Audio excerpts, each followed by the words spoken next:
गणपति बाप्पा मंगल मूर्ति, गणपति बाप्पा मंगल मूर्ति, मोरया रे बाप्पा। कहते हैं सच्चाई और भलाई का जमाना नहीं रहा, पर समाज में कुछ लोग ऐसे भी हैं जो इन बातों को बिल्कुल नहीं मानते।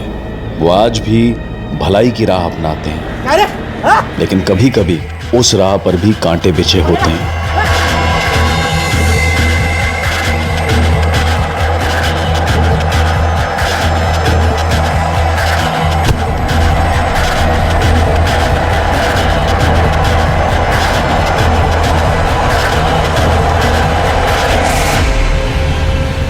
भर जल्दी भर। हाँ चल ले पी। नाटक मत कर रे, पी। अरे पी रे, अरे नाटक मत कर।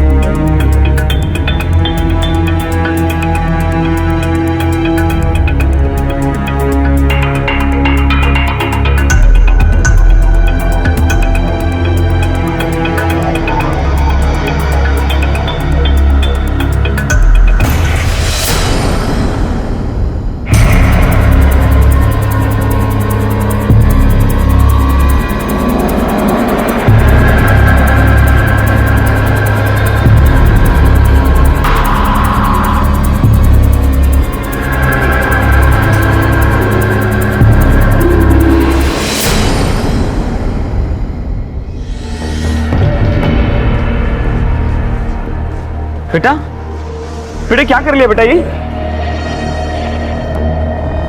बेटा क्या हो मेरे बच्चा? आई किधर है? काका आई को मार दिया। क्या?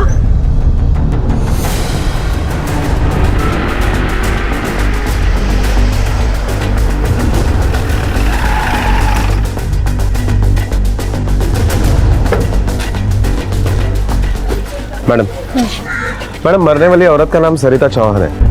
उम्र लगभग 30-32 साल की है। मैडम ये हमारा खबरी है, राजेश चौहान, रिक्शा चलाता है। और उसकी बीवी घर के अगले वाले हिस्से में दुकान चलाती थी। दोपहर के वक्त दुकान बंद रहती थी। मारा कैसे? पेट में छुरे से वार करके। ये कौन है? मैडम ये पड़ोसी है, और उसके साथ जो बच्ची है वो राजेश चौहान की बेटी है। सबसे पहले उसने लाश को देखा था। आई आई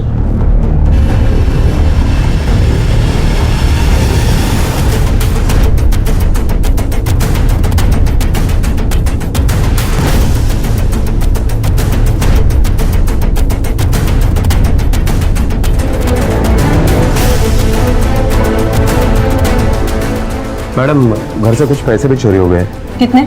मैडम चोरी की वजह से इसका मर्डर हुआ ये सुनकर राजेश काफी सदमे में, इसलिए कुछ बता नहीं पाया। रिका इतने फिंगरप्रिंट्स घेतले? राणेजीस हथियार से खून हुआ है, वो हथियार मिला है? हाँ मैडम। रिका चाकू दो। मैडम ये देखिए। और मर्डर करने वाले ने ये चाकू बॉडी में ही छोड़ दिया था। इसकी बच्ची ने ये चाकू बाहर निकाला। ठीक है, बच्ची ये गलती से निकाल लिया होगा। एक काम करो राणे, पूरा घर छान मारो, शायद कोई सुराग मिल जाए। Okay madam.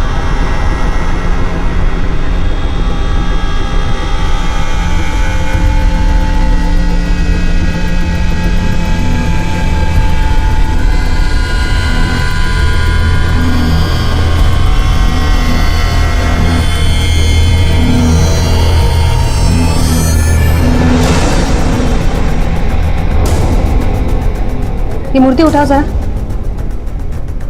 ये भी, ये धूल के निशान से तो साफ पता चलता है ये मूर्तियां काफी दिनों से हिली नहीं है। अगर खून लूटपाट या चोरी के मकसद से होता तो ये चांदी की मूर्तियां वो जरूर ले जाता। उसने तो इन्हें हाथ तक नहीं लगाया। मैडम ये भी तो हो सकता है कि वो यहाँ तक पहुँचा ही नहीं हो। किसी की आवाज सुनकर जो कुछ हाथ में लगा वो लेकर भाग गया होगा। हाँ हो सकता है। बॉडी पोस्टमार्टम के लिए भिजवा दो। Okay madam. चुप हो जा मेरा बेटा। तुम्हारा नाम? मनोहर शिंदे मैडम, मैं इधर बाजू में रहता हूँ। बेटा आप अपने पापा के पास जाओ। देखो ना मैडम, आप लोगों के लिए मैंने कितना काम किया। अब मालूम था कि एक दिन मेरे साथ ऐसा भी होगा। देखो घबराओ मत, जिसने भी खून किया है उसे सजा दिलवा कर रहेंगे हम। तुम बस अपना और अपनी बेटी का ख्याल रखना, और किसी भी चीज की जरूरत पड़े तो बताना, ठीक है?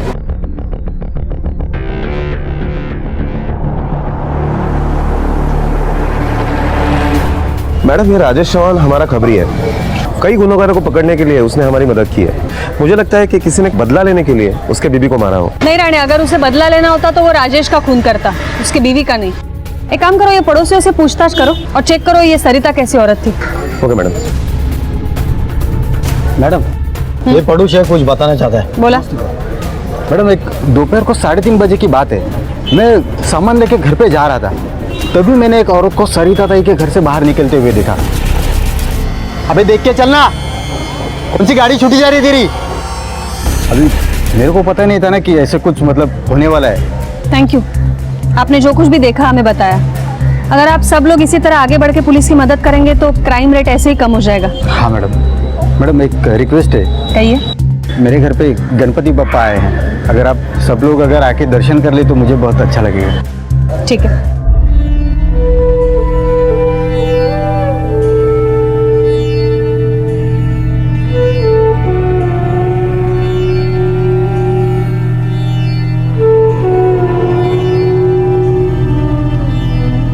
राणे, आप पड़ोसियों से पूछताछ करो, ये बोलते हैं इनसे। Okay madam. माफ करा, बापा घर पे आए हैं, लेकिन क्या करें, हमारी भी ड्यूटी है, आप लोगों से पूछताछ करनी है। हाँ मैडम, पूछिए ना, पूछिए। ये सविता के और आपके घर के बीच बस ये एक ही दीवार है, तो कभी ऐसा कुछ सुना है जो रोजमर्रा से थोड़ा अलग है? हाँ, सुना तो था। 2 बजे के आसपास कोई आदमी आया था और बहुत झगड़े की आवाज आ रही थी। कौन आदमी था? ये तो नहीं पता मैडम। क्या है ना, पप्पा घर पर आए हैं तो आज बहुत काम है, लेकिन हाँ, राजेश भाऊ की तो आवाज नहीं थी। कोई आदमी था जो पैसों को लेकर झगड़ा कर रहा था। ये इस तरह के झगड़े पहले भी कभी हुए हैं क्या? मैडम, रोज मचमच होती थी सरिता ताई और भाऊ के बीच में, और सरिता ताई को किसी के भी फटे में टांग डालने की आदत थी, और भाऊ को ये सब पसंद नहीं था मैडम। मतलब मैं समझा नहीं। मुसीबत में फंसने वाले आदमी को अपने जितना तकलीफ नहीं होता जितना सरिता ताई को होता था। सब भूल के उसकी मदद को जाती थी। अरे तेरे को समाज सेवा का भूत सवार है, काय को मनोज और राबिया के बीच में पड़ती है? रात का 1:30 बजा है, पूरा मोहल्ला सोया हुआ है। कल सुबह बात करते हैं, खाना रखा है, जाऊंगे। मेरे को अभी बात करने का तेरे सो, मेरी नींद खराब करके तू चैन से सोएगी? मेरे को जो ठीक लगा मैंने वो किया। समझ जा, आखिरी बार समझा रहा हूँ, वरना तेरे इस हीरोपंती के चक्कर में लेने के देने पड़ जाएंगे। मैं सिर्फ गलत बात के खिलाफ बोली, बाकी कुछ नहीं। क्या रे, क्या हल्ला कर रहे हो? रात का 1:30 बज रहा है, तुमको सोने का नहीं तो दूसरे को तो सोने दो। अच्छा, ये मनोज और राबिया कौन है? क्या बोलने का साहब, इधर अच्छी लोग के बस्ती में 2-4 बार वाली भी है। सरिता ताई हमेशा उनकी साइड लेती थी। जिस दिन झगड़ा हुआ मैं उधर ही थी, उनकी दुकान पे। ये बार वाली में से ही एक का झगड़ा हुआ, वो मनोज से। ताई, मेरी अम्मी बहुत बीमार है। ताई 100 का रिचार्ज कर देना, जैसे मेरा पैसा आएगा ना तुरंत वापस कर दूंगी मैं तुझे।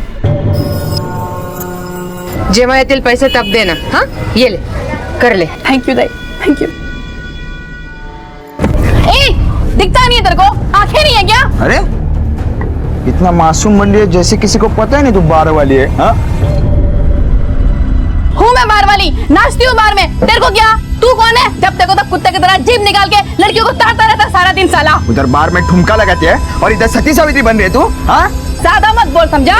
तू ज्यादा मत बोल, तू ज्यादा मत बोल। तू ज्यादा बोल रही है। बाहर वाले जगह तेरे वास्ते खड़ी है, कौन मार तेरे को? और तू क्या है, दूध का धुला हुआ है? सबको मालूम है सारा दिन लड़कियों का तारता रहता है यहाँ। चुप बैठ ढीले, अपने औकात में रहे। तू क्यों ज्यादा बोलती है? क्यों मनिया? चुप कर। तुझे आई बापा ने हेड शिकवलं का रे तुला? लड़के के साथ ऐसे बर्ताव करते हैं क्या? काकू तो मेरे को काय को बोल रही है, इस नाचने वाली की वजह से। नाच गाना करना भी एक काम होता है, पेट के लिए करती है वो। तेरे जैसा नहीं है, बाप का पैसा उड़ाते फिरती है। हाँ, पूरा दिन गली मोहल्ले में माटी खात फिरतोस दिवस भर। बस जरा काकू, बापारून बोलायचं नाही। मेरे बाप का पैसा है, उसे उड़ाओ या आग लगाओ, तेरे को क्या करने का है? तू काय को बीच में बोल रही है? छोड़ना ताई, क्यों इसके मुंह लगती है?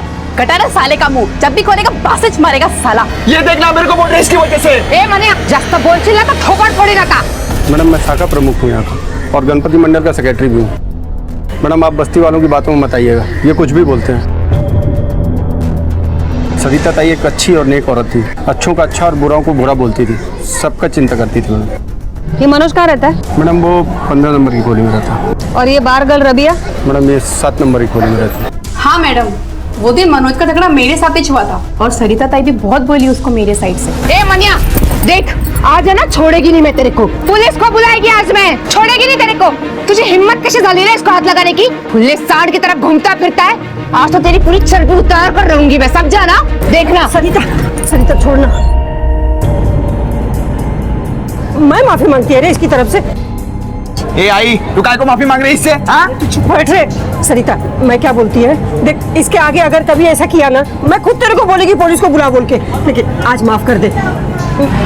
मेरा इतना मान नहीं रखेगी तू? हाँ, वो तो मनोज की अम्मी ने आकर के बड़ी मुश्किल से रोका है सरिता ताई को। देख ताई, तू बोल रही है ना, इसके लिए मैं इसको आज माफ कर रही है, लेकिन इसको थोड़ा समझा कि लड़कियों के साथ कैसे व्यवहार करते हैं। और अपनी ये जो अक्कड़ और घमंड है ना, ये अपने घर पर छोड़कर आने का। हाँ? अगर तो मैं तुम्हें दिखाऊंगा, किसी को छोड़ेगा नहीं मैं। कितने दिन पहले हुआ झगड़ा? मैम यही कुछ 5-6 दिन पहले। और हाँ मैडम, वो दिन से आते जाते बहुत खुन्नस दिया वो हम लोग।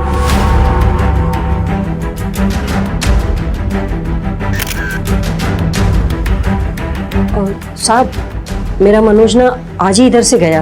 वो कल क्या है ना, उसके दोस्त की शादी है। साहब वो सरिता ना कम नहीं थी, जबरदस्ती झगड़े में घुसी थी। बताओ, अक्खा मोहल्ला हम लोग का वो बार वालियों से इतना तंग है ना, खाली वो सरिता को छोड़ के। क्या मालूम उसको वो बार वालियों से क्या हमदर्दी है। खुद का चाल चलन ठीक नहीं होगा ना, इसके लिए इतनी हमदर्दी है। चाल चलन ठीक नहीं है मतलब? अभी साहब आदमी तो निकल गया एक बार काम के लिए, तो सीधा रात में आता था। दिन भर वो मनोहर के साथ में क्या मालूम क्या गप्पे मारती थी कि दोनों का कुछ और भी था। अभी साहब वो मनोहर तो ठहरा अकेला आदमी, उसके आगे ना बीवी ना बच्चा। पर ये सरिता को सोचना चाहिए ना, सारा दिन उसके साथ दांत फाड़ती रहती थी। हमारे लिए तो सगिता ही जैसी थी मैडम, बहुत अच्छी थी वो।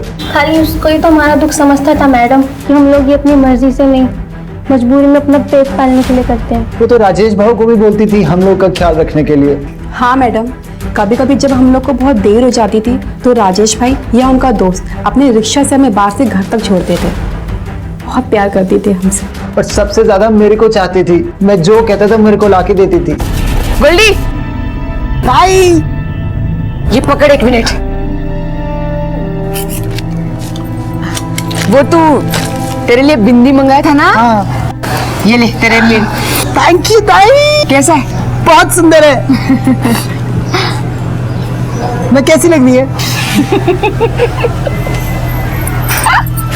अच्छा है, मगर लड़का ही लग रहा है। ताई लड़की भी लगूंगी। एक बार मैं वो सेक्स चेंज का ऑपरेशन कराऊं ना, उसके बाद तू भी नहीं पहचान पाएगी कि लड़की है लड़का। मिस इंडिया लगूंगी एकदम, मिस इंडिया। पागल है बिल्कुल तू। और फिर हम लोगों का दर्द कौन समझता है मैडम? तो सरिता ताई समझी, तो मेरे को प्यार दी, तो समझी कि मैं लड़का है, लड़की होने से पहले एक इंसान है मैडम, इंसान। मेरे सीने में भी दिल है जो धड़कता है, जिसमें फीलिंग्स है मैडम। मुझे भी छोटी से छोटी बात पे ठेस पहुंच सकती है। ठीक है, समझ गई मैं। आप लोगों को अगर कोई भी बात याद आती है तो बेझिझक पुलिस स्टेशन आकर बता सकते हैं। हो सकता है आप लोगों की कोई भी भूली बात हम लोगों को कातिल तक पहुंचा सकती है। ठीक है मैडम।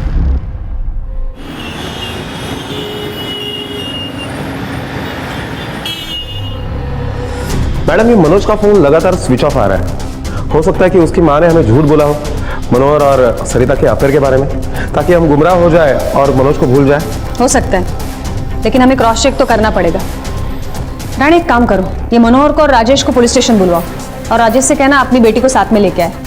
Okay madam. ये सरिता का कॉल रिकॉर्ड मंगवाओ, मनोज का नंबर भी ट्रेस करो, देखते कब तक बचता है हमसे। नेकी कर दरिया में डाल, इस कहावत को एकदम पलट दिया गया है।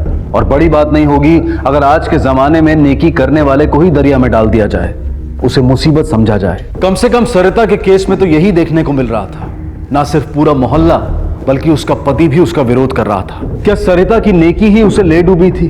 क्या वाकई में बार गर्ल्स के दुख दर्द को समझने की कोशिश ने ही उसकी जान ली थी? या ये सिर्फ सिक्के का एक पहलू था जो नजर के सामने था और असली वजह सिक्के की दूसरी तरफ थी? क्या कुछ और ही था सरिता के कत्ल का सच? रानी 1.5 दिन का गणपति विसर्जन है तो ज्यादा भीड़ नहीं होगी, फिर भी सावधानी बरतो। आधा रोड ट्रैफिक के लिए रखो, आधा रोड विसर्जन के लिए रखो। कहीं पर भी कोई भी कार्रवाई करने की जरूरत पड़े तो लोगों के सेंटिमेंट्स को ध्यान में रखो। हाँ तुम यही बैठो, पाटिल मैडम मुलीला घेऊन आत या, और वो एनजीओ वाली मैडम को भी अंदर भेजो। चलो।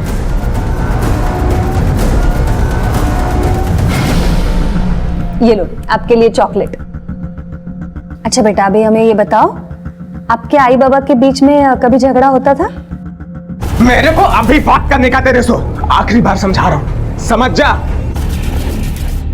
तो बाबा मारते थे आई को? बेटा ये मनोहर काका कैसे काका है? अच्छे काका या बुरे काका? बहुत अच्छे, मेरे लिए चॉकलेट भी लाते हैं, मुझे और आई को बहुत हंसाते भी हैं। तो ये मनोहर काका जब बाबा नहीं रहते तब भी आते हैं?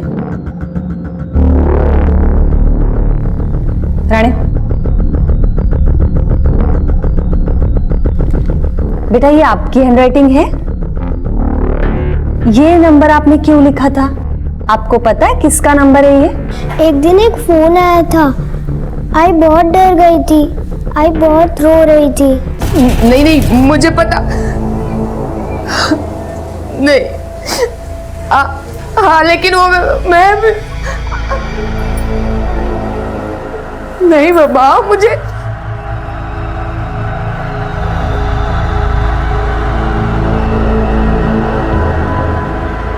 हाँ देख, मैं तेरे से बाद में बात करती है। हाँ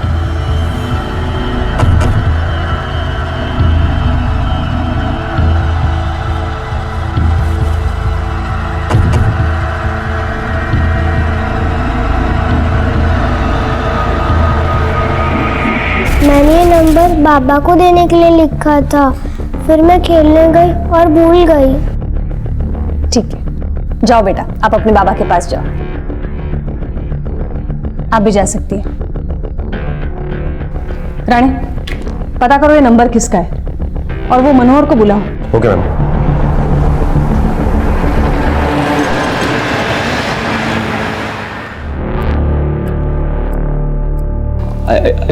ऐसा कुछ नहीं चल रहा था मैडम। राजेश को तो भाव बोलता है मैं, तो सरिता मेरी भाभी हुई ना। सरिता भाभी और मेरे बीच ऐसा कुछ नहीं चल रहा था मैडम। सब लोग सरिता को ताई बोलते थे, तू अकेला उसको भाभी बोलता था ना? काम क्या करता है रे तू? साहब वो आइसक्रीम की फैक्ट्री में काम करता है। मैं कभी कभी शाखा का काम भी संभालता। मेरी शाम की शिफ्ट होती है साहब, तो दोपहर में कभी कभी ईशा आती थी खोली पे, यानी मैं भी उनके घर पे जाता था चाय पानी को। माँ कसम पर मैंने ऐसा कुछ नहीं किया साहब। फोन दे। क्या हो मैडम? फोन दे, देखने दे सरिता का नंबर क्या नाम से सेव किया है।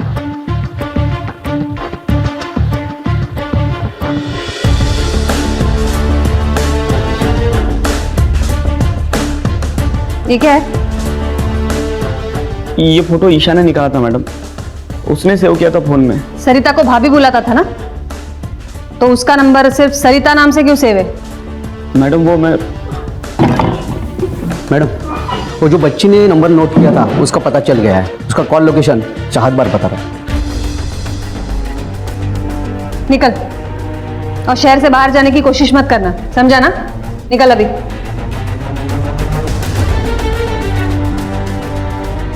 मैडम सरिता को तो बारगल से सिंपैथी थी, तो उनके फोन से वो रोएगी क्यों? रानी ये भी हो सकता है चाहत बार में से कोई बार गर्ल ने नहीं, किसी और ने फोन किया।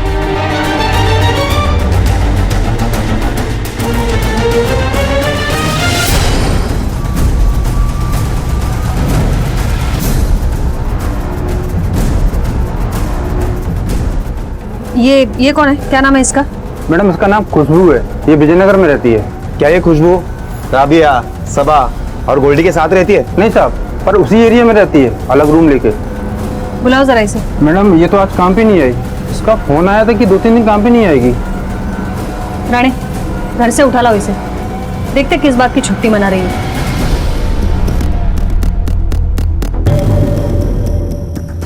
5 सितंबर को शाम 4 बजे तुमने सरिता को फोन किया था?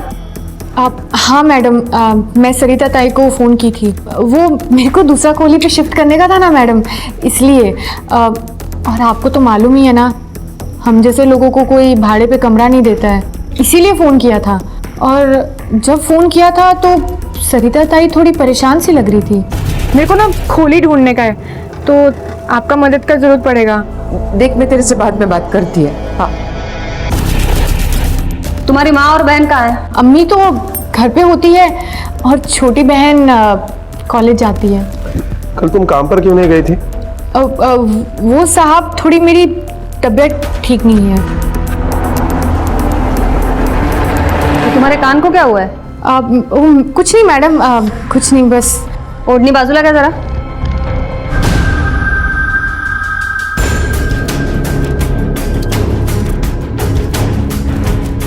बोलो।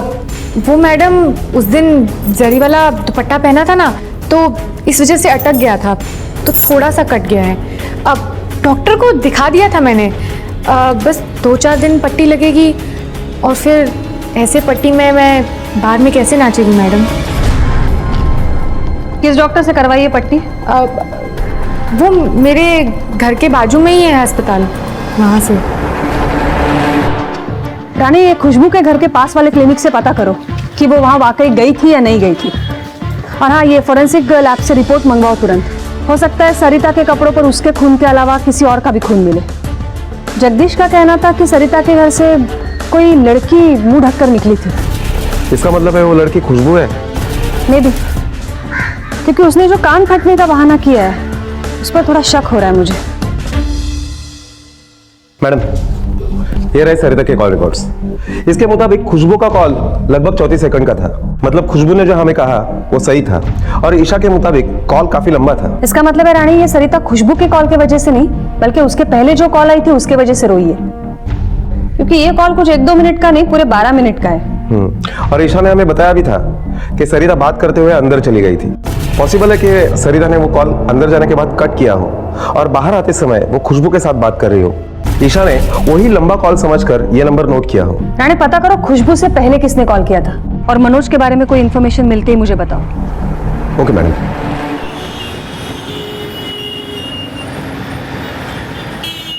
हाँ, पहले मेरी बात तो सुन। ज्यादा घाई मत कर, सुनना। अरे हड़बड़ी किया ना, सब बिगड़ जाएगा। हेलो, अरे सुन। बाबा, आप मेरे लिए दूसरी आई ला रहे हो? मैडम, पोस्टमार्टम रिपोर्ट के मुताबिक सरिता का खून दोपहर 1 से 4 बजे के बीच में हुआ, और सरिता के अलावा उसके कपड़ों पर और किसी का खून नहीं मिला। रिका, मैंने उस हॉस्पिटल में पूछताछ की तो डॉक्टर का कहना है कि खुशबू वहां गई थी पट्टी करवाने के लिए। और उस कॉल के बारे में पता चला जो खुशबू से पहले सरिता को आया था? हाँ मैडम, वो नंबर कोल्हापुर से किसी सर्जेराव देशमुख का था। सर्जेराव देशमुख? मैडम, उसके बाप की मौत की खबर देने के लिए मैंने ही फोन लगाया था, वो भी मौत के 1 दिन बाद। मैंने खुद को बहुत रोका, लेकिन मरने की खबर तो देनी थी। आखिर बाप होता तो तिचा, और प्रॉपर्टी के पेपर पे मेरे को साइन भी चाहिए था ना। 17 तारीख को सरिता क्या क्यों गया था तू? जी, मैं नहीं गया था उसके घर। 10 साल हो गया मेरी शादी को, कभी पूछने को नहीं आया जिंदा है कि मर गई, और अब जब काम आया तो साइन लेने को आ गया। हाँ, नहीं करेगी मैं साइन। एक तो खानदान की नाक कटवाई, ऊपर से मेरे को सुना रही है। ये तो मेरी मजबूरी है, वरना। तुम्हारा मजबूरी है, मेरा कोई मजबूरी नहीं करेगी मैं दस्तखत। 10 साल हुआ तेरे को मिलके, अब भी वैसी है, जरा भी चर्बी कम नहीं हुई तेरी। बहुत आकड़ है ना तुझमें, अपने पति को पूछ। देखो, उनका नाम नहीं लेने का बीच में, तुम्हारे घर पे नहीं आते खाने को। कैसे नहीं खाया? पूरा 2 लाख लिया मेरे से तेरा साइन मुझे देने को। झूठ बोलते हो तुम, मेरे को मालूम है वो ऐसा कभी नहीं करेगा। मैडम, वो सर्जेराव झूठ बोल रहा है। 10 साल से मैंने उसकी शक्ल तक नहीं देखी, अभी मेरे को किधर मिलेगा भी तो मैं उसको पहचान भी नहीं पाऊंगा। और मैडम, अभी मुझे आपसे मालूम पड़ा कि सरिता का बाप ऑफ हो गया करके। क्यों, सरिता ने नहीं बताया तुम्हें? नहीं बताया ना मैडम, पता नहीं मेरे को क्यों नहीं बोली। और मैडम, वो प्रॉपर्टी के 2 लाख रुपए के बारे में मेरे को कुछ भी नहीं पता, माँ कसम। मैडम, इन दोनों में से पक्का कोई ना कोई तो एक झूठ बोल रहा है। आपको क्या लगता है, ये सर्जेराव ने राजेश को साइन करने के 2 लाख रुपए दिए होंगे? ये राजेश के कॉल रिकॉर्ड्स मंगवाओ, सारी बात साफ हो जाएगी। अगर राजेश की एक बार भी सर्जेराव से बात हुई है तो ये राजेश झूठ बोल रहा है, और अगर नहीं हुई है तो सर्जेराव झूठ बोल रहा है। मैम, मनोज शर्मा का फोन वैसे भी ऑन हुआ है। उठा लो उसे।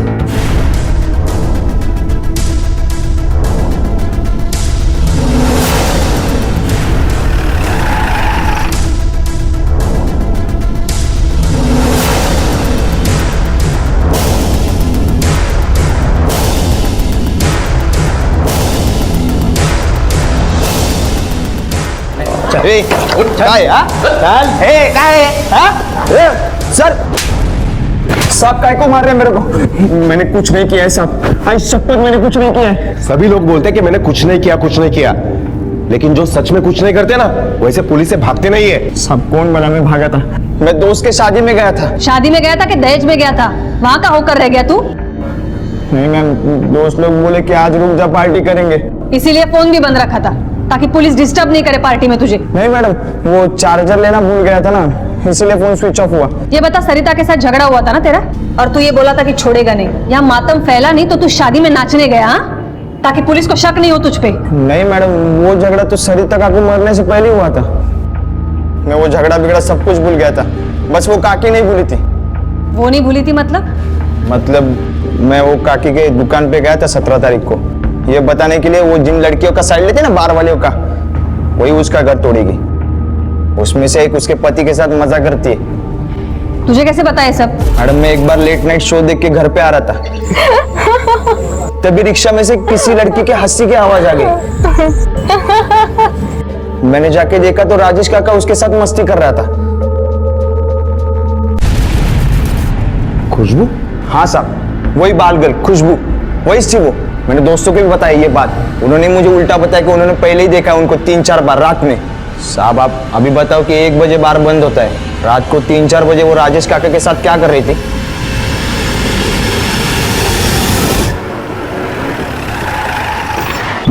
मैडम, राजेश फरार है।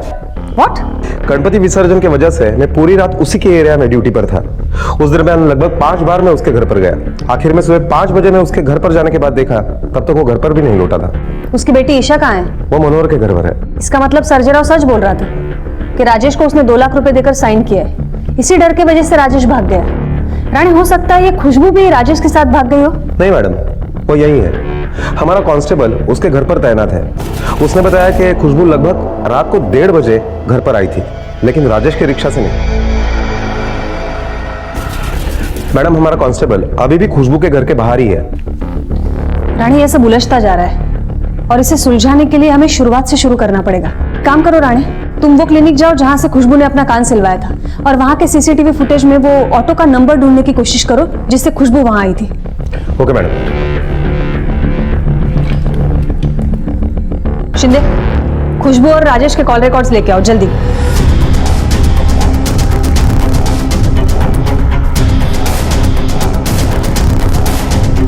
एक मिनट रुको, इस नंबर पर जरा जूम करना। रिक पे सर, ये नंबर नोट कर लो।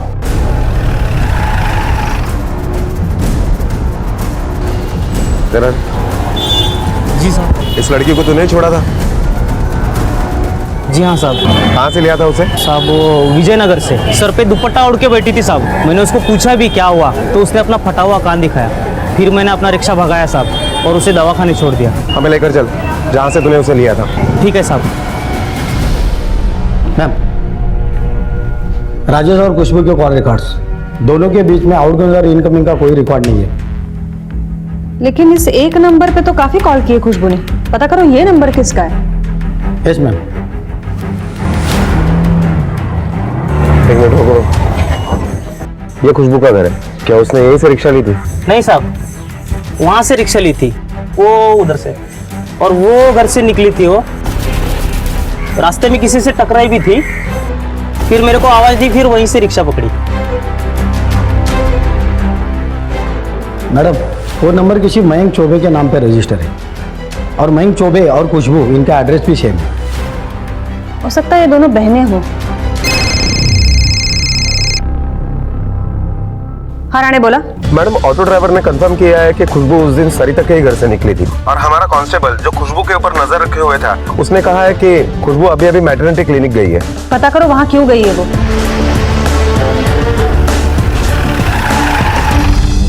नमस्कार मैडम। नमस्कार। क्या आपके यहाँ पर कोई खुशबू नाम की लड़की मिलने के लिए आई थी? जी हाँ, आई थी। मैं उसके पेपर देख सकता हूँ? श्योर। वो लड़की 2 महीने की प्रेग्नेंट है। यहाँ पर बच्चे के बाप का नाम नहीं लिखा है। सर मुझे लगता है उस लड़की की शादी नहीं हुई हो, और अब तो बाप का नाम देना भी जरूरी नहीं है। क्या वो एबॉर्शन करने के लिए आई थी? जी नहीं, रूटीन चेकअप के लिए।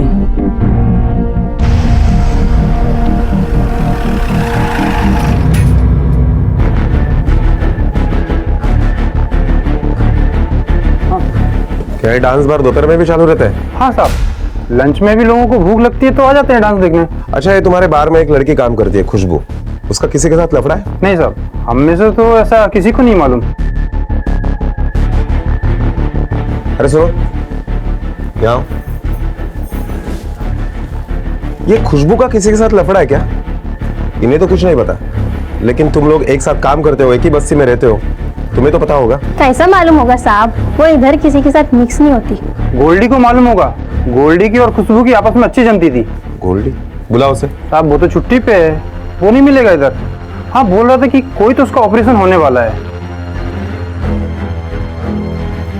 अच्छा, किसी के साथ भी उसका कुछ कांटेक्ट होता है तो उसे बोला पुलिस स्टेशन है, ठीक है? पुलिस के शक की सुई राजेश और खुशबू पर आकर रुक गई थी। इन दोनों के पास ही सरिता चौहान के कत्ल का मकसद था। पुलिस की थ्योरी के मुताबिक राजेश और खुशबू का अफेयर था। खुशबू मां बनने वाली थी और इन दोनों को एक होने से रोकने में सिर्फ सरिता ही एक रोड़ा थी। पर जैसे ही राजेश को पता चला कि संजय राव से लिए 2 लाख की भनक पुलिस को लग चुकी है, वो फरार हो गया था। पुलिस की इस थ्योरी में कितना दम था ये कहना मुश्किल था, क्योंकि अभी तक पुलिस के हाथ कोई भी पुख्ता सबूत नहीं लगा था।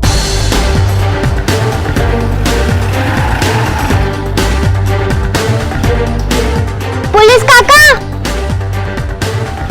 काका काका, आई भी चली गई, कल से बाबा भी घर पे नहीं आए, कहाँ है वो? बेटा, हम भी उन्हें ढूंढ रहे हैं। काका आप उनको बता देना कि मैं उनका घर पे इंतजार कर रही हूँ। कैसे कुछ पता चलेगा ना, हम उन्हें जरूर बता देंगे। पुराने मैडम, खुशबू को लेके आओ।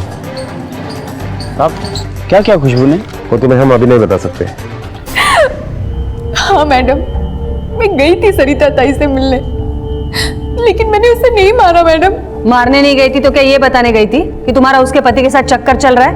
हाँ मैडम, यही बताने गई थी मैं वहां पे, और ये भी कि मैं राजेश के बच्चे की मां बनने वाली हूँ। लेकिन जब राजेश ने मुझे बोला कि ये बच्चा गिरा दो, तो मैं सरिता ताई के पास ये सोच के गई कि वो मेरे बच्चे को अपना लेगी। लेकिन जब मैं वहां पहुंची तो ताई,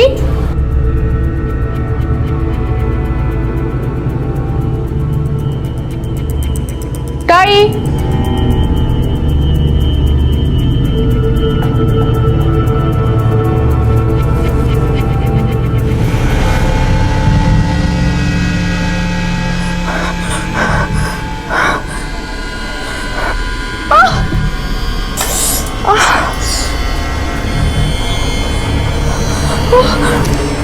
मैं तो कभी सपने में भी नहीं सोची मैडम कि ऐसा कुछ होगा करके। तुम्हारा और राजेश का अफेयर था ना? फोन तो करती होगी तुम उससे। कौन से नंबर पर फोन करती थी? 4444144245। इस नंबर पर? ये मेरी बहन महक का नंबर है, फिर राजेश ने ले लिया था, उसके बाद फिर खुद यूज करने लग गया।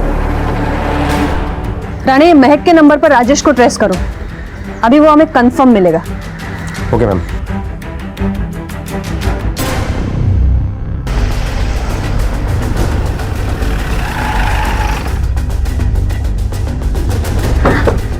मैडम, देखकर तो यही लगता है कि ये प्लान मर्डर नहीं है। किसी ने राजेश को यहाँ पर बुलाया मिलने के लिए और फिर उसे मार डाला। और कुछ एविडेंस? हाँ मैडम, ये राजेश की रिक्शा के पास एक कान की बाली मिली।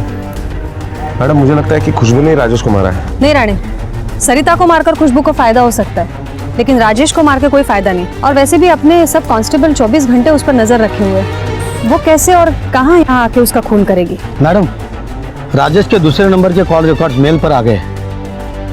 ये एक नंबर पे तो राजेश ने पिछले महीने 28 तारीख से लेकर ये महीने की 15 तारीख तक काफी फोन किए। किसका नंबर है ये? मैडम ये तो सर्जेराव का नंबर है। तो इसका मतलब है राजेश और सर्जेराव के बीच में बात होती थी, तो सर्जेराव सच बोल रहा था, उसने राजेश को 2 लाख रुपए दिए थे। और मैडम सरिता के मर्डर के वक्त इनके घर से चोरी भी हुई थी। रानी, इसका मतलब ये दोनों खून उसी 2 लाख रुपए के लिए हुए हैं। पता करो वो कौन इंसान है जिसको पैसों की इतनी जरूरत है कि उसने उसके लिए 2-2 खून तक कर दिए।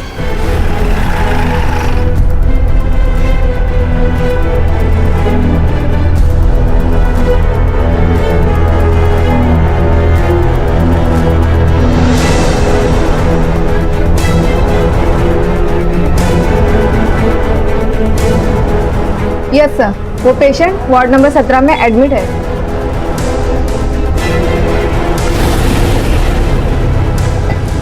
साहब आप यहाँ? अब तेरा ऑपरेशन हम करेंगे और तू सोच भी नहीं सकता कि हम तुझे क्या बनाने वाले। रिका में सर क्या सब सर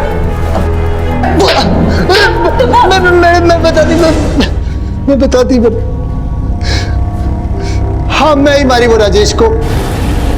वो 1 नंबर का चैप्टर आदमी था, बोले तो धोखेबाज कमीना आदमी। क्या धोखा दिया उसने तुझे? मैडम वो राजेश मेरे को सरिता ताई को मारने के लिए 3 लाख रुपए की सुपारी दिया था। बोला सरिता ताई को मारने के बाद कबाड़ में पैसा रखा होगा, वो ले जाना। गोल्डी, गोल्डी, आई मैं ऊपर हूँ।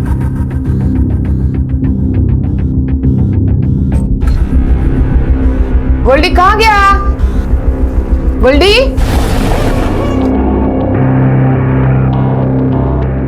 साहब उधर 1 रुपया नहीं था। मैडम वो मेरे साथ बहुत बड़ा धोखा किया। मैं बोली चल आज नहीं तो कल दे ही देगा, कहाँ जाएगा, पर रोज आजकल करके घुमाने लगा। ज्यादा घाई मत कर, अरे हड़बड़ी किया ना सब बिगड़ जाएगा। और फिर वो एक दिन खुशबू आके बोली ये राजेश उसको विरार में खोले दिला रहा है। मेरा अंदर से खून खोल गया। मैडम ज्यादा बकवास मत कर, तेरा पैसा लेके मैं भाग नहीं जा रहा किधर, समझे? मेरा थोड़ा टाइम चाहिए। पर कब देगा? पुलिस मेरे को लेके जाएगी तभी देगा। तू टेंशन मत ले, पुलिस आएगी ना तो खुशबू को लेके जाएगी। खुशबू को कहीं को लेके जाएगी? ये देख,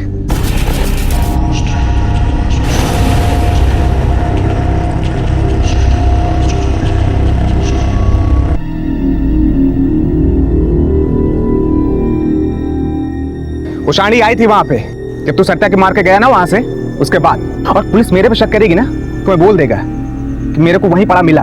बहुत ही चैप्टर आदमी निकला रे तू। पर तू ये सोचा कि अगर मैं पुलिस के पास जाके बोली तो? मैं पुलिस का खबरी हूँ, एक बार बोल दिया ना कि सुपारी खुशबू ने दिया था तेरे को, तो तू तो बस गया अंदर। इसलिए मेरे को काम धंधा करने दे, शांति रख, तेरा पैसा मैं दे दूंगा। चल इधर से भाग, निकल।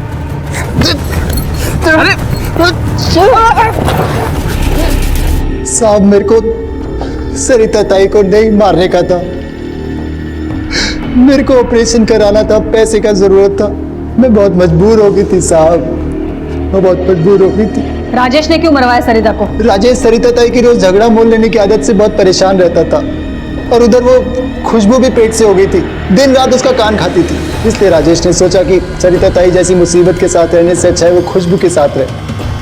इसलिए सरिता ताई को मारने के लिए मुझे सुपारी दी उसने। उसने सुपारी दी और तूने ले ली। पुलिस को बताने के बजाय जान से मार डाला उसको। उस दिन तो बड़े फिल्मी डायलॉग मार रहा था तू, दिल जज्बात और क्या क्या। उसे जान से मारते वक्त जमीर नहीं रोया तेरा? जिस औरत ने इतना प्यार दिया तुझे, उसे जान से मार डाला। तेरे जैसे इंसान के साथ तो धोखा होना ही चाहिए। धोखे की गुंजाइश वही होती है जहां विश्वास होता है, लेकिन इसका मतलब यह बिल्कुल नहीं है कि हमें किसी पर भी विश्वास नहीं करना चाहिए। लेकिन हाँ, आंख मूंद कर विश्वास करना जरूर गलत है, और इसी गलती की सजा सरिता को भुगतनी पड़ी। उसकी जान एक ऐसे आदमी ने ली जिसे वो बराबरी, प्यार और सम्मान देना चाहती थी। गोल्डी के एक निर्जीव से सपने ने एक सजीव की हत्या कर दी थी। गोल्डी को सरिता और राजेश चौहान के कत्ल के जुर्म में गिरफ्तार किया गया है। ईशा का अपने पिता के लिए इंतजार अब कभी खत्म नहीं होगा। ये बेहद जरूरी है कि हम अपने सपनों और अपने लालच के बीच में फर्क करना सीखें। अब मैं अनूप सोनी आपसे विदा लेता हूं, फिर मुलाकात होगी अगले एपिसोड में एक और चौंका देने वाले केस के साथ। तब तक अपना और अपने परिवार का ख्याल रखें और देखते रहें क्राइम पेट्रोल डायल 100। सबक एक को, सीख हम सबको। जय हिंद। कई बार हमसे जो छूट जाता है हम उसकी मृग तृष्णा में भटकते रहते हैं, और यूं दिशाहीन भटकते हुए जो लोग हमारे पास हैं, जो चीजें हमारे पास हैं, हम उनकी कद्र करना भूल जाते हैं।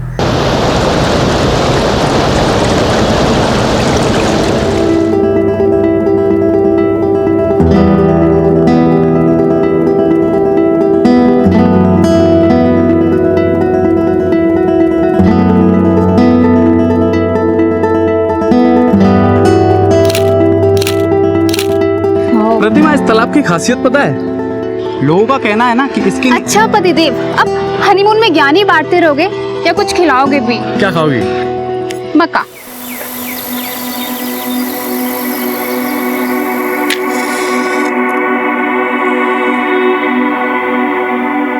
हीरा, हैंडपंप से एक बाल्टी पानी लेके आ। हो आई, लाती हूँ मैं। आई आई, मैं भी चलूंगा पानी भरने।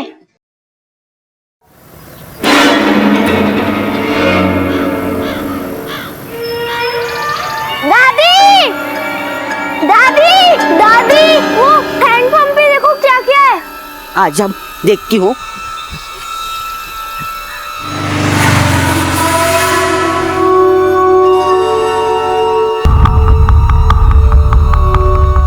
ताला लगा है। पानी चाहिए क्या? हाँ, ले ले पानी ले ले। हाँ ले। नागड़ा, नागड़ा, ताला तोड़ने के लिए कुछ लेके आओ। अरे खेत, रसोई सब कुछ तो ले लिया तूने। अभी जो हैंडपंप बचा है वो तो हमारे लिए छोड़ दे।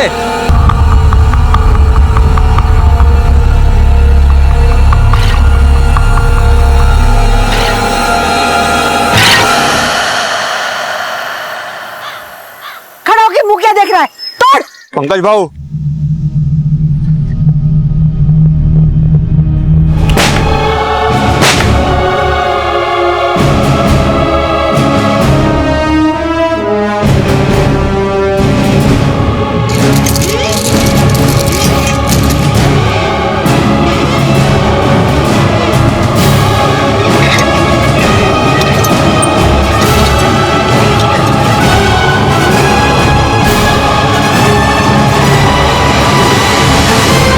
मौत ना वक्त देखती है ना जगह, कभी भी किसी भी वक्त आ सकती है। लेकिन जब मौत आती नहीं, दे दी जाती है, तो उसकी जगह, वक्त और वजह तीनों इंसान तय करता है। कौन थे वो लोग जिन्होंने पंकज और प्रतिमा की गोली मारकर हत्या कर दी थी, और क्या वजह थी इस हत्याकांड की? कोई आपसी रंजिश, कोई हादसा, या फिर एक सोची समझी चाल? आई, बहुत देर हो गया, अंदर जाओ टीवी देखने। नहीं नहीं बेटा, दादी ने मना किया ना अंदर जाने के लिए। मैं किचन में जा रही हूँ, तू ना गेहूं के पास रुक। बारिश आए तो मुझे बता देना, ठीक है?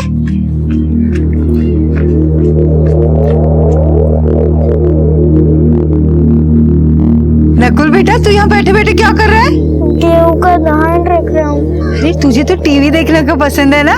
हाँ, जा ना अंदर, जा टीवी देख, मैं इधर खड़ी रहती।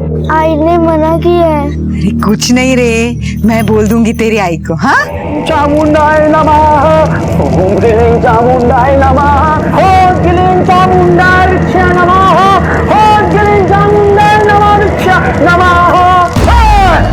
पूजा बंद करो पूजा।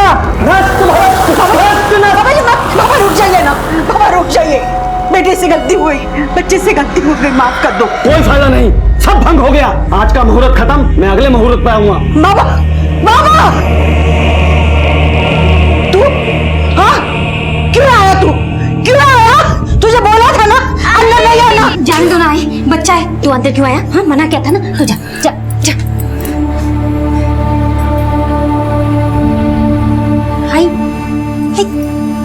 क्यों कर रही है तू ये सब? क्यों? तुझे पता नहीं क्यों कर रही है? पता है, जानती हूँ मैं, तुम पंकज के कातिल को पकड़ने के लिए ये सब तंत्र मंत्र कर रही हो। लेकिन आई मैं बोलती हूँ, तू एक बार पुलिस के पास क्यों नहीं जाती? 3 महीने हो गए, मेरा बेटा और बहू मर गई। ढूंढ पाई उनके कातिलों को? हाँ, क्या कुछ? अब मैं ढूंढूंगी, समझी? ये बाबा है ना, वो ढूंढ निकालेंगे उनके नाम। वो बताएंगे मुझे कि किसने मारा मेरे बेटे को और मेरे बहू को। जैसे ही मुझे पता चलेगा ना, मैं उनका कलेजा निकाल लूंगी, उनकी गर्दन काट कर देवी मां को भोग चढ़ाऊंगी। तब मुझे जाके शांति मिलेगी, तब मुझे शांति मिलेगी। अरे 1000 रुपए से मुंह में फेंक के मारूंगा, पता तेरे 1000 रुपए मांग रहा प्रकाश को। अरे ऐसा वैसा समझे क्या मेरे को? है संभल के, पैसे मांग रहा है मेरे को अच्छे से। पैसे इसे उठाकर अंदर ला। बेवड़ा पीना है, बेवड़ा पीना है। आई बस करना, जाओ देना, वो वैसे भी होश में नहीं है। निकम्मा कहीं का, मेरा गलत बेटा मर गया। अगर भगवान तुझे उठा लेता ना तो ज्यादा अच्छा होता, समझा?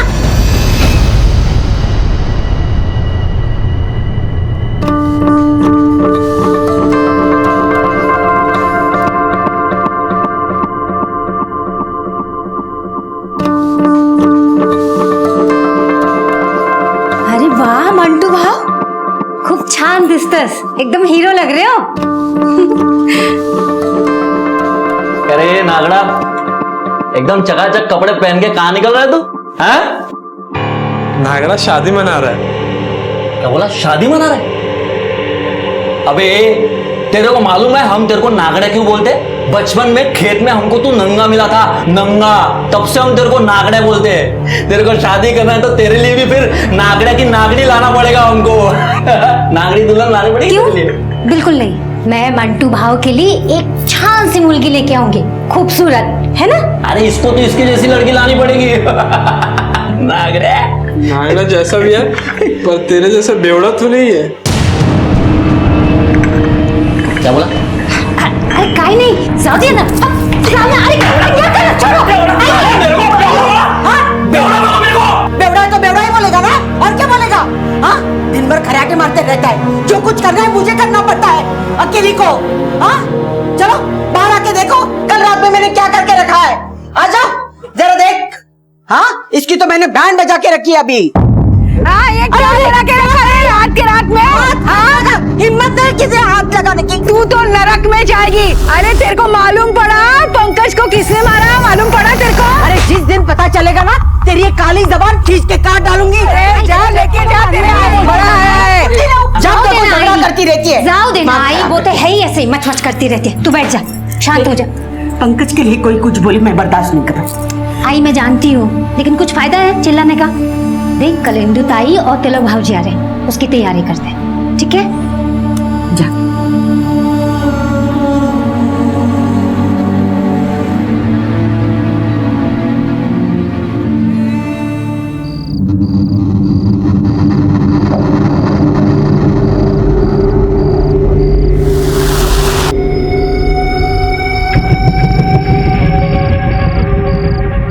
ओम ऐं ह्रीं क्लीं चामुंडाय विच।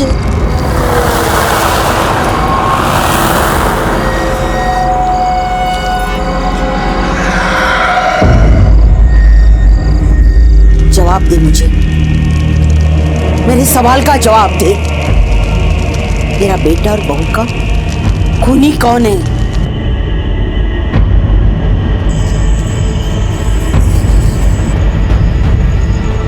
मुझे नाम बता दे देवी, मुझे नाम बता दे। मैं देगी, जो बलि चाहिए वो मैं दे दूंगी।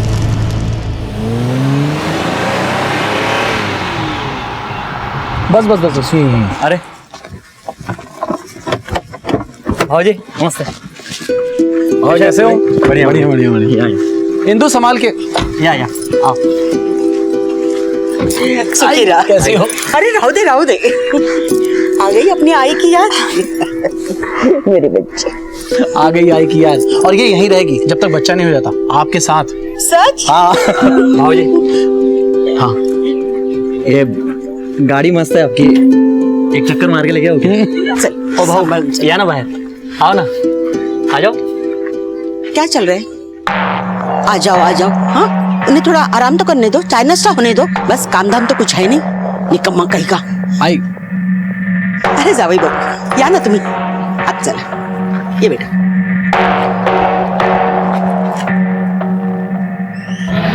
तुम्हें चॉकलेट पसंद है? संभाल के चलना। अरे रहने दो ना, वो लेके आएगी। चलो। आई, ये दीवार वो बाहर का कचरा है ना, वो अंदर ना है, इसलिए आप चलिए हाथ मुंह धो लीजिए। आइए चल अंदर। और कौन से स्कूल में पढ़ते हो नकुल? मैं MTS खालसा हाई स्कूल। हाँ, अरे वाह। और सब क्या? रुको रुको रुको, क्या हुआ? ये गंदा पानी है।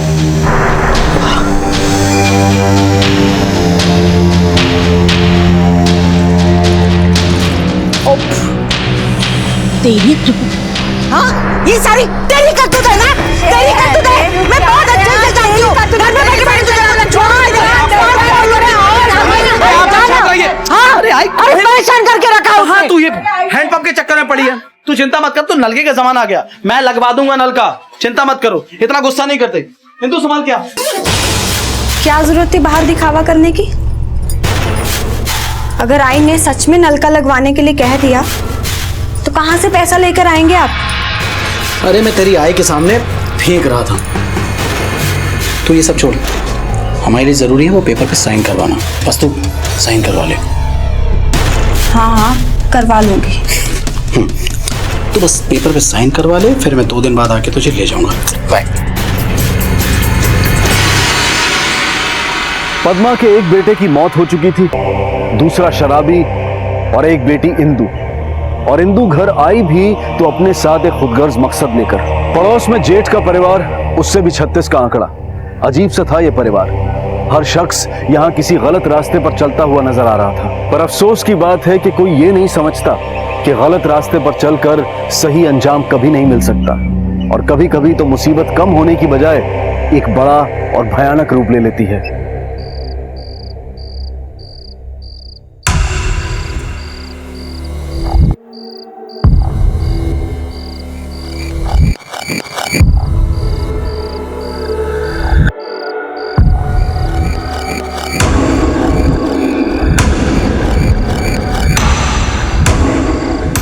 आई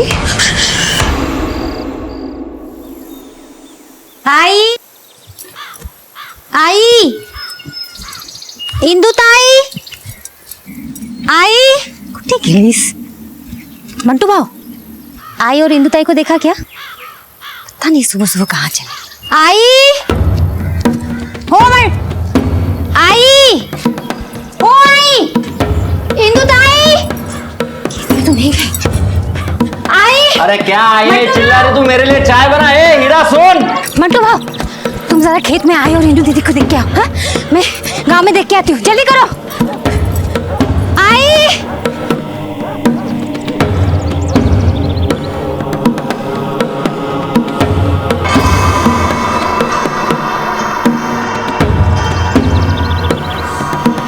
मंटू भाऊ, हे मंटू भाऊ, आई मिली क्या?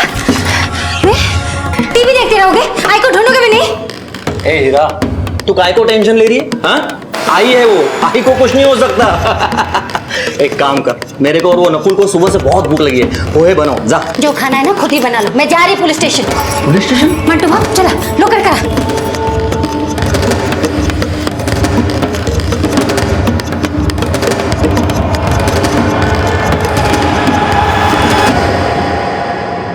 आखिरी बार कब देखा था आई को? कल रात को हम सब साथ में खाना खाए, सुबह में उठे तो देखी वो दोनों घर में नहीं है साहिब। हमने पूरा गांव ढूंढ लिया और अरे इंदु अपना फोन भी घर पे भूल गए साहिब। ये कौन? हमारे लिए काम करता है साहब, मंटू भाऊ। साहब आई बिना बताए कहीं नहीं जा सकती साहब, जा ही नहीं सकती वो। जा ही नहीं सकती मतलब? उनको पता है आई के बिना हमारा घर नहीं चलता, चल ही नहीं सकता ऐसा है।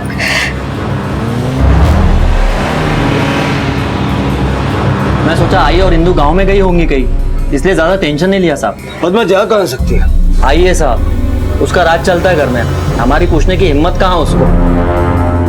ये घर के बीच में दीवार नहीं बनाई है? वो बाबा मरने के बाद बंटवारा हुआ, तब से जमती नहीं उन लोगों से हमारी, इसीलिए आई ने वो दीवार खड़ी कर दी।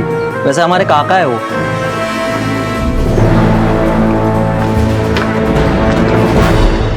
गलती हुआ मेरे से जो मैं उसको इधर गांव में छोड़ के गया।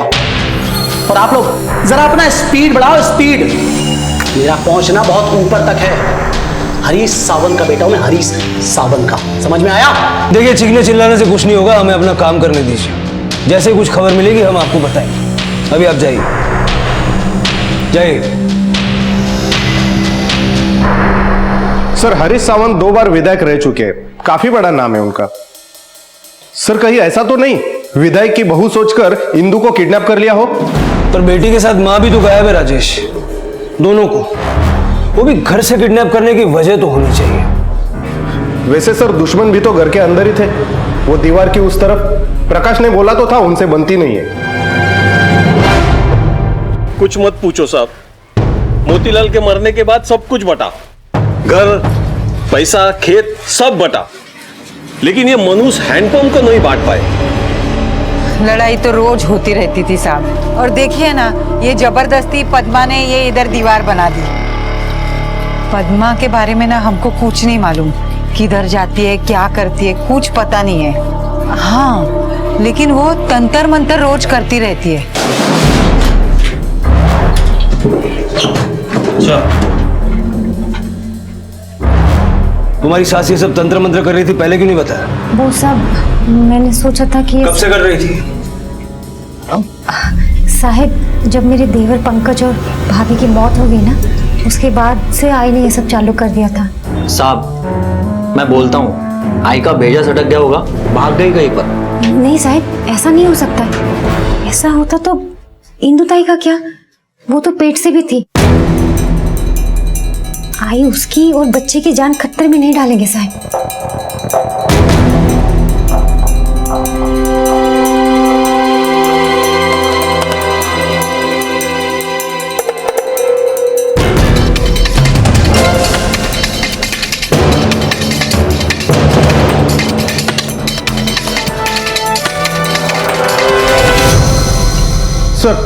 सर, आसपास के किसी गांव में इंदू और पद्मा को नहीं देखा गया। कोई 150 लोगों से पूछताछ की हमने। राजेश, मुझे कल से एक बात खटक रही है। ये प्रकाश थोड़ा अजीब सा आदमी है। घर से एक नहीं 2 लोग गायब है। उसकी माँ गायब है, उसकी बहन गायब है। ना तो ये हमारे पास कंप्लेंट लिखवाने आया है, और अगर उसकी माँ के बारे में पूछो तो ऊपर टांग बकता है। इस प्रकाश के बारे में और इन्फॉर्मेशन निकालो, और लोनावला पुलिस स्टेशन से ये भी पता करो कि पंकज और प्रतिमा के मर्डर के इन्वेस्टिगेशन का क्या स्टेटस है। सर,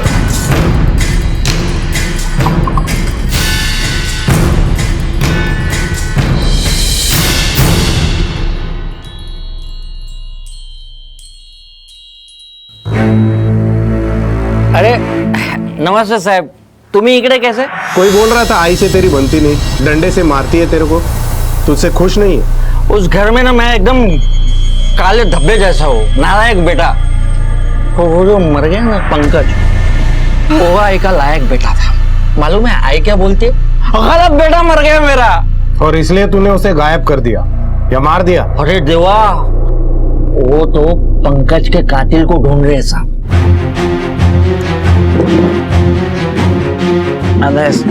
राम राम।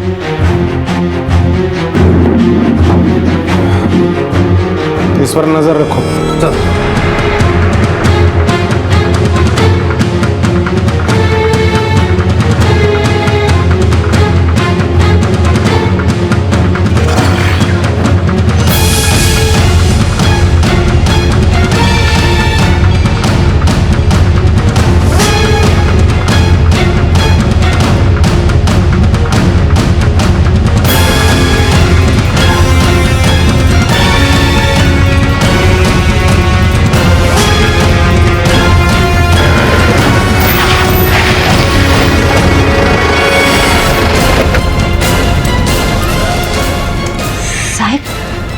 आई और इंदु की कोई खबर? पति कहाँ है तुम्हारा? वो तो सुबह से निकल गए घर से। क्यों, क्या हुआ साहब? हमारे एक कांस्टेबल ने उसे 4 बजे आखिरी बार देखा था, उसके बाद से वो गायब है। पुलिस का अनुमान था कि प्रकाश ही इंदु और पद्मा के गायब होने की वजह है, लेकिन इससे पहले कि अनुमान सिद्ध हो पाता, एक और अपराध की घटना पुलिस के सामने आई।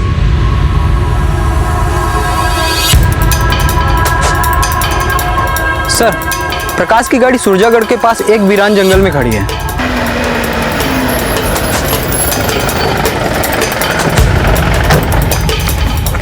सर,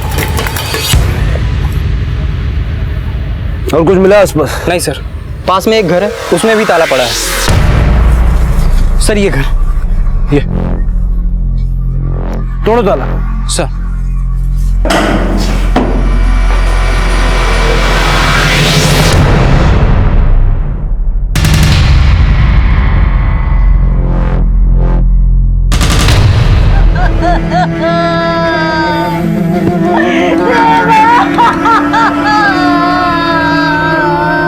अरे क्या हो गया रे बेटा?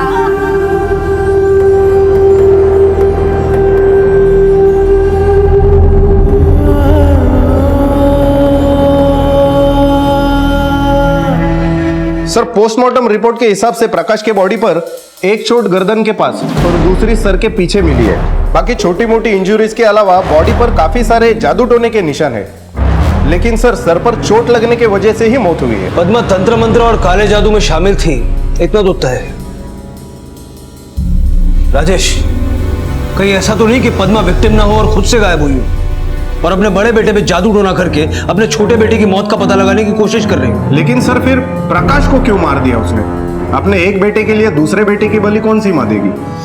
अगर पद्मा इसमें इन्वॉल्व नहीं है तो फिर कोई और है जो अभी तक हमारे सामने नहीं आया। सर, एक बाबा का पता चला है जो पद्मा की इस जादू टोने में मदद करता था। लेके आओ उसे। सर।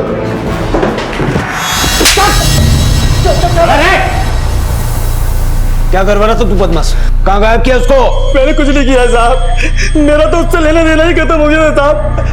साहब वो खुद ही मेरे पास आई थी साहब, वो खुद ही बोली मेरे बेटे के कातिल का पता लगाना है साहब। साहब माँ कसम साहब, मैंने उसे बेवकूफ बनाया और उससे पैसे हट लिए साहब। पर वो एक रोज ओम ह्रीं क्लीं चामुंडाय नमः, ओम ह्रीं क्लीं चामुंडाय नमः। ये लो, इसे काटो, इसमें से लाल रंग निकलेगा, फिर होगी तुम्हारे बेटे की आत्मा से बात। मगर इसके लिए तुम्हें 5,000 रुपए का चढ़ावा चढ़ाना होगा।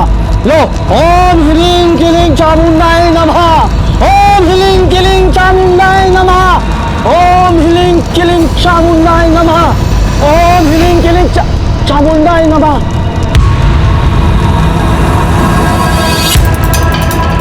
मैं अभी आता हूं। तूने नींबू में रंग नहीं मिलाया, कचरा कर दिया। अच्छा खासा मौका था मेरे पास आज 5,000 रुपए कमाने का। अब दोबारा वापिस जाकर बात संभालनी होगी। ओम ह्रीं क्लीं चामुंडाय नमः। किसको बुद्धू बना रहा है? हाँ, पैसा हटने रहा, मेरी भावना से चल रहा है, मेरी क्या चल रहा है? क्या चल रहा है? एक काम करो, आसपास के सारे बाबा और मंदिरों का पता लगाओ। पूछो पद्मा को पिछले कुछ दिनों में किसी ने इधर देखा है क्या? ये जादू टोने की सामग्री उसने कहीं से तो ली होगी। और पद्मा के परिवार पे नजर रखो। 2 लोग गायब हो चुके हैं और 3 मारे जा चुके हैं। पता नहीं अब आगे और क्या होगा। सर,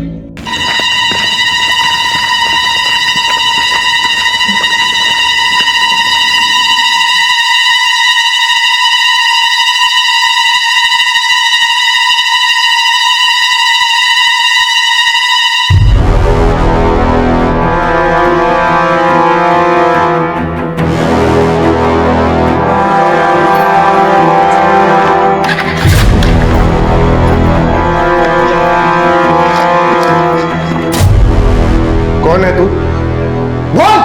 मेरा बेटा है साहब, मेरा अपना बच्चा। हाँ। छुपके क्यों मिल रही थी अपने बेटे से? साहब वो आई नहीं बोला था किसी के सामने नहीं आने को। क्यों? उसका पहले से दूसरे थाने में कोई केस चल रहा है, तो मैं सोची आपके सामने आएगा तो खाली पीली आप लोग शक करेंगे, इसलिए चुपके से अकेले में मिल रही थी साहब। सर, ये शोभित अपने कॉलेज में जाना माना गुंडा है, 4 साल से फेल हो रहा है। कॉलेज वो सिर्फ गुंडागर्दी करने जाता है। सर, कॉलेज भी उसी एरिया में है जहां पंकज और उसके वाइफ की मौत हुई। और सर मैंने ये भी पता किया, पंकज प्रतिमा मर्डर केस में अभी तक लोनावाला पुलिस को कोई खास एविडेंस नहीं मिला है। कहीं पंकज की मौत के केस के साथ इस केस का कोई कनेक्शन तो नहीं? हो सकता है कि शोभित पंकज के मर्डर में इन्वॉल्व हो और पद्मा या प्रकाश को इस बात का पता चल गया और इसने उन्हें चुप करा दिया। इस लड़के का मुंह खुलवा।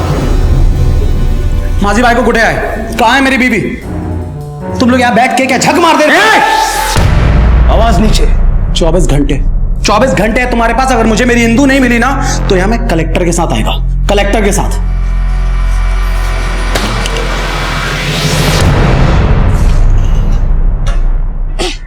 मंटू भाव, ओ मंटू भाव जल्दी आओ, भीग जाएगा ये।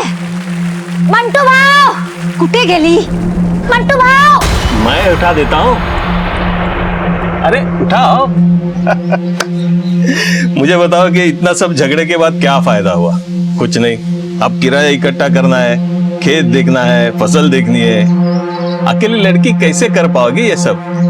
और अकेली विधवा इस गांव में कैसे रह पाओगी? आपको मेरी फिक्र करने की कोई जरूरत नहीं। वैसे भी 1-2 दिन में आई वापस आ ही जाएगी। अब तक तो आई नहीं।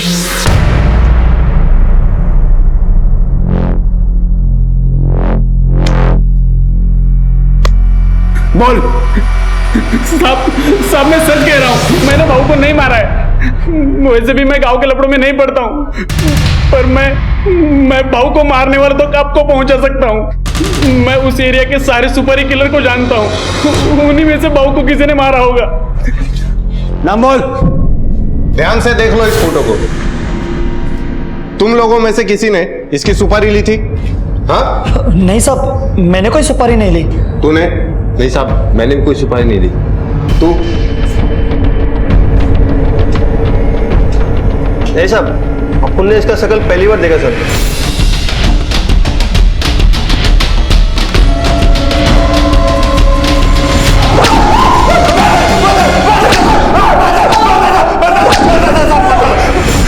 साहब मैंने सुपारी लिया था साहब। वो मैं जानता हूं, सुपारी दी किसने थी। बात क्या है? कलेक्टर को लाने वाला था ना 24 घंटे में। अब देखता हूं मर्डर के चार्ज से तुझे कौन बचाता है। तूने पंकज की सुपारी दी ना?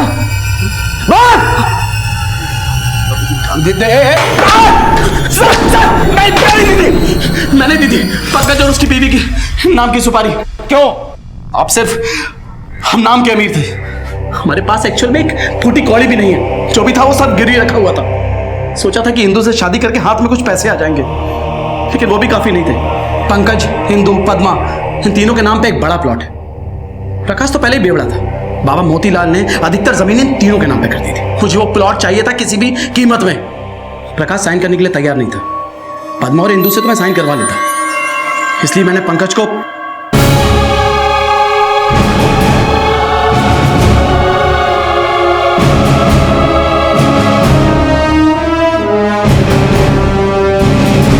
पंकज भाऊ,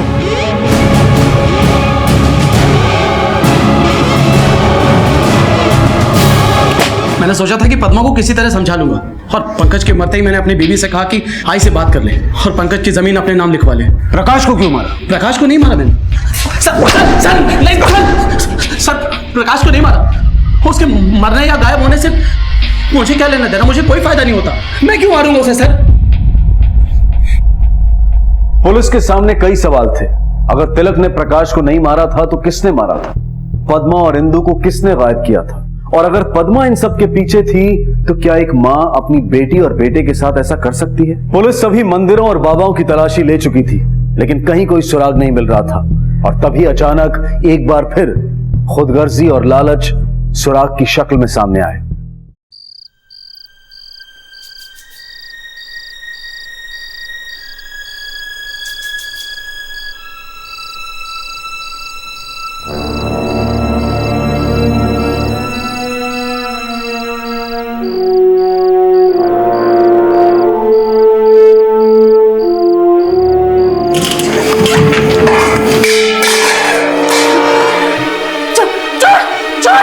मंटू भाव! मंटू भाव!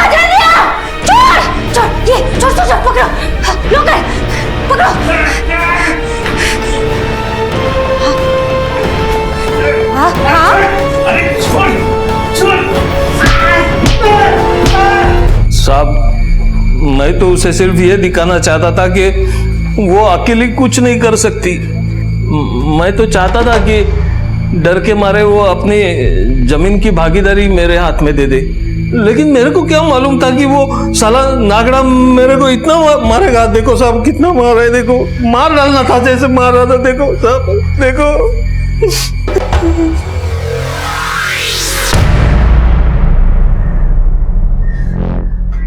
राजेश, प्रकाश के पोस्टमार्टम की फाइल लेकर मेरे केबिन में आओ। सर। जो कि बार बार एक ही जगह पूरी ताकत से किया गया, ठीक उसी तरह जिस तरह नागड़ा ने चरणलाल पे हमला किया। हिस्ट्री निकालो इस नागड़ा की। Yes sir.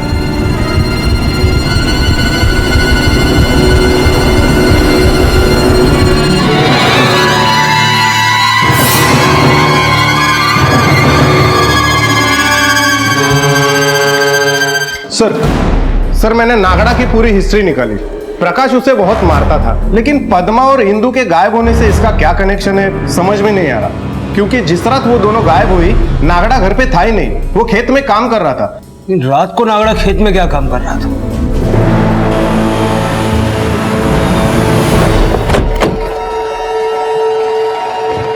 सर ये यहां से लेके वहां तक ये पूरा पद्मा का खेत है।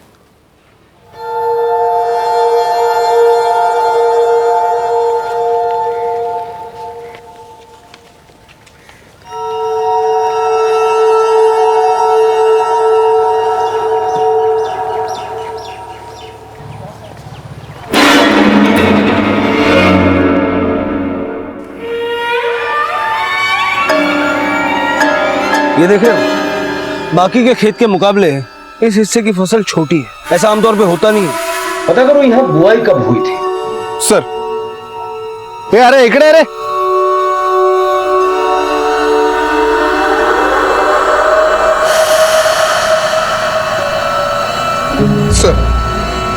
सर जिस रात को पद्मा गायब हुई उसके कुछ दिन पहले ही पूरे खेत की बुआई हो चुकी थी। सर तो फिर रात को नागड़ा खेतों में क्या काम कर रहा था? नागड़ा रात को खेत में काम नहीं, कुछ और ही कर रहा था। यहाँ की खुदाई कर रहा हूं।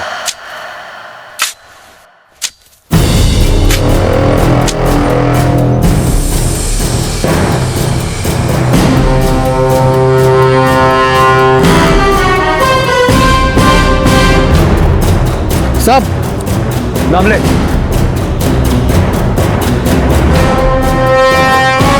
Sir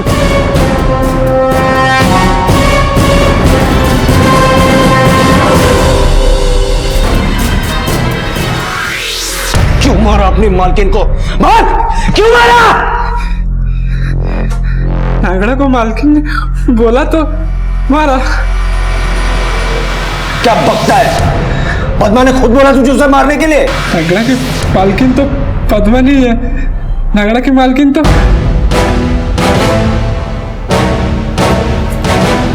I. हम लोग जा कर रहे हैं। कब बस यहाँ से बहुत दूर जा रहे हैं। चल चल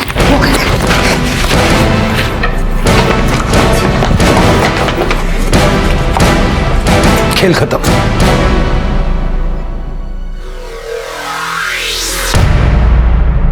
नागड़ा को अपनी तरफ कैसे किया तुमने? बहुत आसान है साहिब, आप उससे कुछ भी करा सकते हो, बस उसको अपने असली नाम से पुकार के। अरे वाह मंटू भाव, खूब छान दिसतस, एकदम हीरो लग रहे हो। हीरा नागड़ा को मंटू भाव बोलती थी, कभी नागड़ा नहीं बोला, नागड़ा का मजाक भी नहीं उड़ाया। प्रकाश नागड़ा को पीटता था और पद्मा देखती थी। हीरा नागड़ा को भाव बोलती थी, दिल से मानती थी। हीरा ने नागड़ा की शादी का भी वादा किया था। मैं मंटू भाव के लिए एक छान सी मुलगी लेके आऊंगी, खूबसूरत। तो जो हीरा ने बोला नागड़ा ने किया। मारा क्यों? जमीन जायदाद के लिए? नहीं साहिब, मुझे उसका कुछ नहीं चाहिए था। फिर? मेरी जिंदगी उसकी मुट्ठी में कैद थी साहिब, शादी के बाद भी और शादी के पहले भी। पहले भी मतलब? तिलक की शादी के लिए जब लड़कियां देखी जा रही थी तो मुझसे भी मिला था।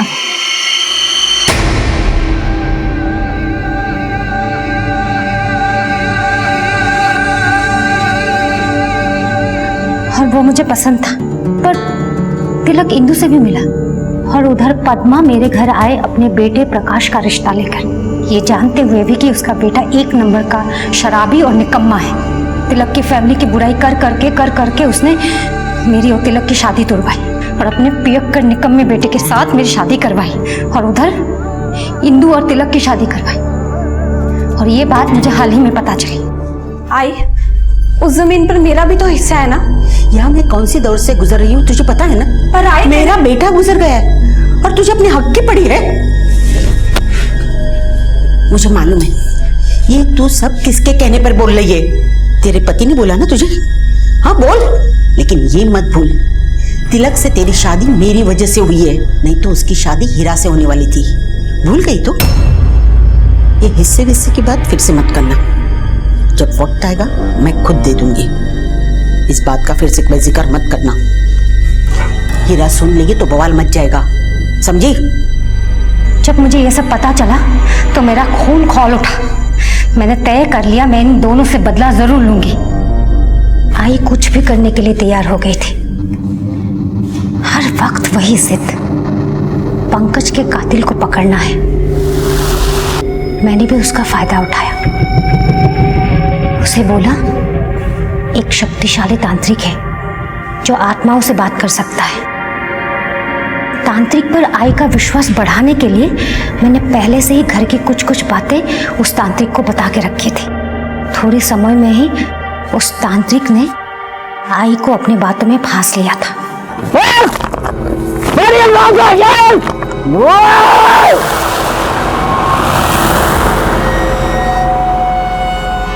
कातिलों का पता चल जाएगा, पर एक शर्त है। कैसी शर्त बाबा? मुझे ऐसी शक्ति चाहिए जो आजन्मी है। ला पाएगी?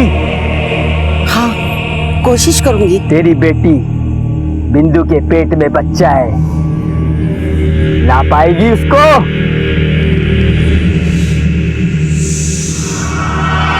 आई,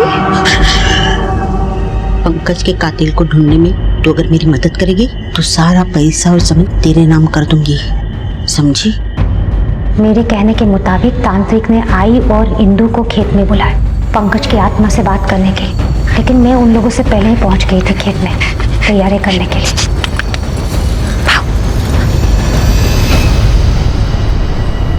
सब कुछ वैसा ही हो रहा था जैसे मैंने सोचा था।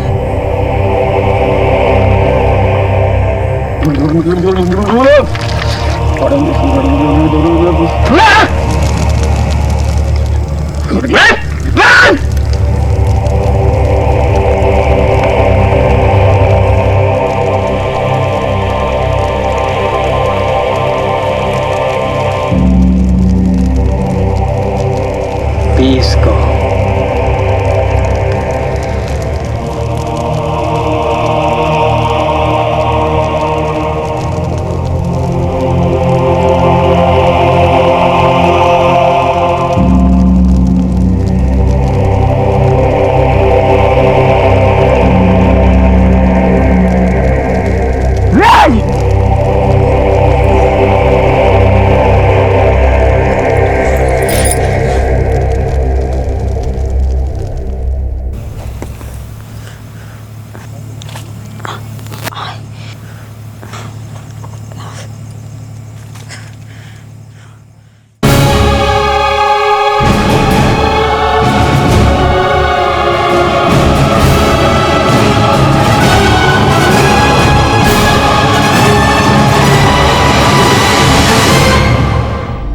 को मैंने इसलिए मारा ताकि इस घटिया जिंदगी से मुझे छुटकारा मिल सके। और ये तंत्र मंत्र का नाटक तुमने इसलिए रचा ताकि हम गुमराह हो जाए और हमारा शक पद्मा पे रहे। तुमने सोचा होगा कि पद्मा की लाश तक तो पुलिस कभी नहीं पहुंच पाएगी, लेकिन गुमराह हम नहीं, गुमराह तुम हुई। ये तुम्हारी गलतफहमी है अगर तुम सोचती हो कि तिलक बहुत अच्छा लड़का है। पंकज का कत्ल तिलक ने करवाया और उसके पास ना ही कोई पैसा है ना ही कोई संपत्ति, जो है सब दिखावा है। वीरा, तुमने जो किया है उसकी सजा तो तुम्हें मिलेगी, लेकिन कभी सोचा है तुम्हारे बेटे का क्या? कैसे जिएगा वो तुम्हारे बिना?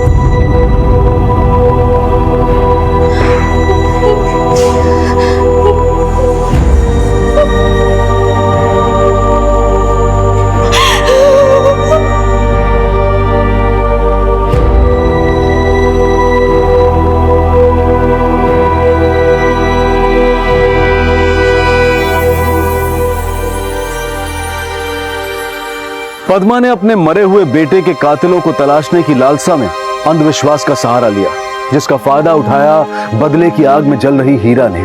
अगर उन दोनों ने ही अपने बीते हुए कल को पीछे छोड़कर अपने आसपास के लोगों को महत्व दिया होता तो आज शायद सिर्फ वो दोनों ही नहीं बल्कि प्रकाश भी उनके साथ एक खुशहाल जीवन जी रहा होता। अब मैं अनूप सोनी आपसे विदा लेता हूं, फिर मुलाकात होगी अगले एपिसोड में जुर्म की एक और कहानी के साथ। तब तक अपना और अपने परिवार का ख्याल रखें और देखते रहें क्राइम पेट्रोल डायल 100। सबक एक को सीख हम सबको। जय। इस तरह के और भी एपिसोड देखने के लिए हमारे चैनल को सब्सक्राइब करें और बेल आइकन दबाना ना भूलें।